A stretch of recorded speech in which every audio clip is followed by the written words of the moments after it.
Hello and welcome to your in-depth weekly horoscope for week commencing the 10th of October for the Sun or the Ascendant.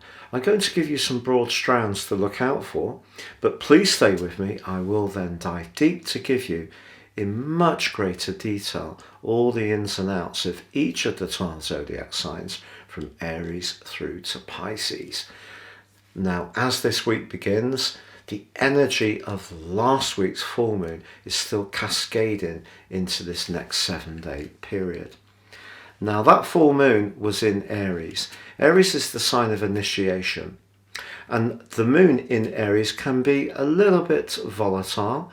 It definitely pushes us to think about our own needs, just at a time when the Sun in Libra is asking us to be aware of the commonalities we have with others.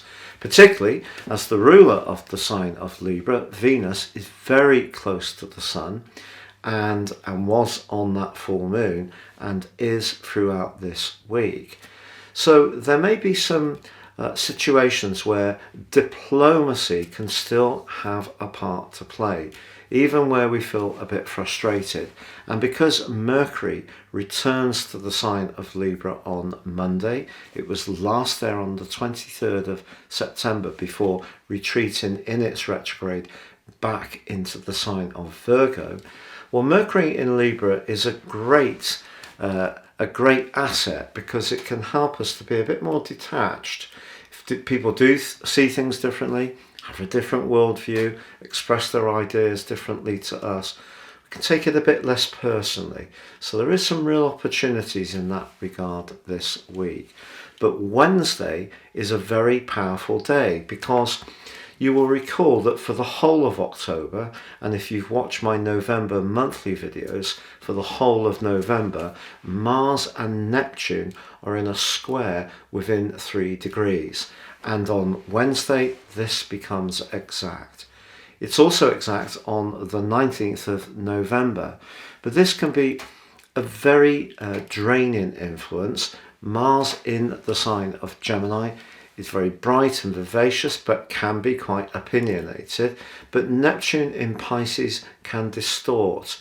You can see us embrace our imagination in an awesome way, but because they're at a square, the thrust, the fire of Mars is kind of dampened down by that wet energy that's coming from Neptune in Pisces.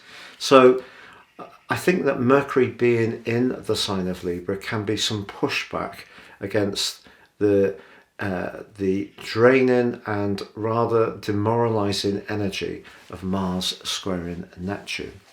But also on Wednesday, Mercury is in an opposition with Jupiter. This is a repetition coming back again because Jupiter's retreating and Mercury obviously went into retrograde and is coming forwards again.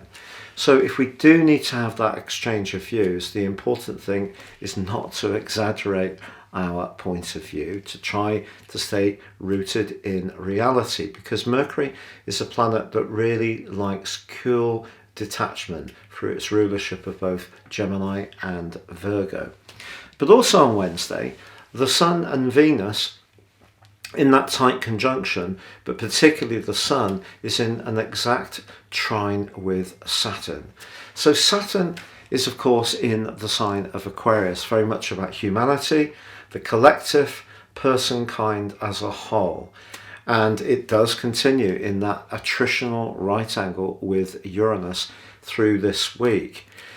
It's going to come to a close within the 1 degree on the 12th, again midweek. So a really important day is Wednesday, but it's still going to be a very potent influence, really right through to the end of November, right up until the 2nd day of December this year. But the role of Saturn in its angle to the Sun and Venus is very stabilizing. So we're given an opportunity this week to be perhaps a little bit more detached, to push back against that rather distorting energy of Mars squaring Neptune, which can see a lot of gossip and inaccuracies doing the rounds. We're being asked to be mindful of Mercury opposite Jupiter, staying grounded around the exchange of opinions and trying to make them as factual as possible. But when it comes to relationship matters, perhaps the full moon in Aries is going to help to push something into the open that does require some discourse and some discussion and perhaps even renegotiation.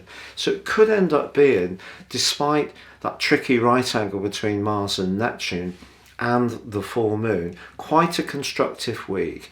And it's all about seeing that even if we feel that we're very different to one another, and we can be very polarized in our positions, whether it's with people we find it difficult to work with, people online, or whether it's in terms of people in our immediate world, it's important to always remember the things that do actually make us all rather similar in some ways. And if we can celebrate those things, it's going to help us to deal with that challenging right angle between Mars and Neptune.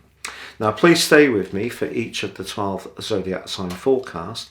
But if you would like to understand what year 2023 will hold for you in terms of more serious astrology, if you give me 3 pieces of your personal birth data of time, date and place of birth, I can give you your forecast for next year, plus the rest of this year free, and in my special package, your personal life roadmap, your character analysis. This can help you to understand some of the patterns that have come up in your life, perhaps sometimes in a challenging way, that you can figure out how to negotiate better going forwards, but also where you can expand upon your potential and capabilities. There's 30% off in this special package. Please see the link below for more.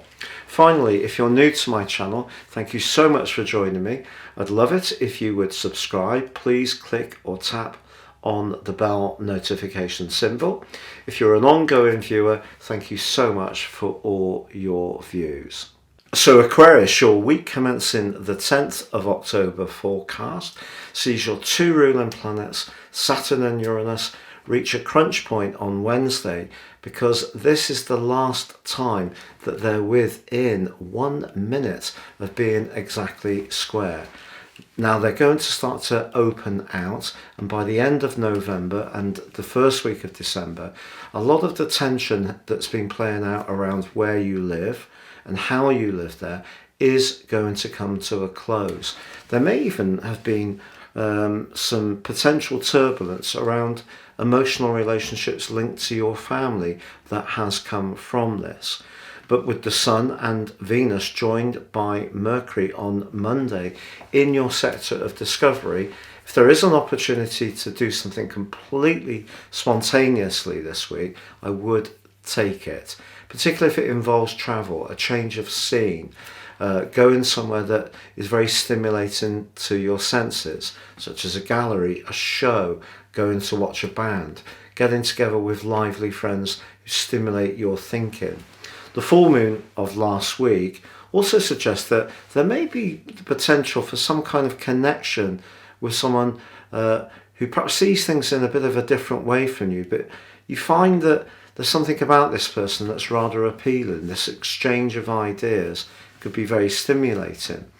But Neptune, of course, is in the 2nd house, has made you potentially very generous and conscientious around what you can do to help those who are less fortunate in recent years, but it is in a right angle with Mars. So Mars is in the part of your horoscope that's very much to do with being more galvanized, more demonstrative, and potentially even raising up your personal sexual charisma. A lot of people could be interested in you at this time, a lot of flirty conversations. So Neptune's just saying to you, if you are trying to weigh something up that's of a more practical nature, then you really need to take your time with this.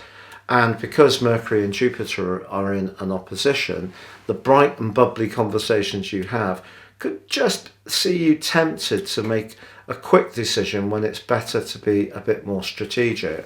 The great news is that Saturn actually forges a very positive angle to the Sun and Venus at the heart of this week. So if you need to be single-minded, but at the same time open to new ways of doing things, that particular combination is very constructive and helpful.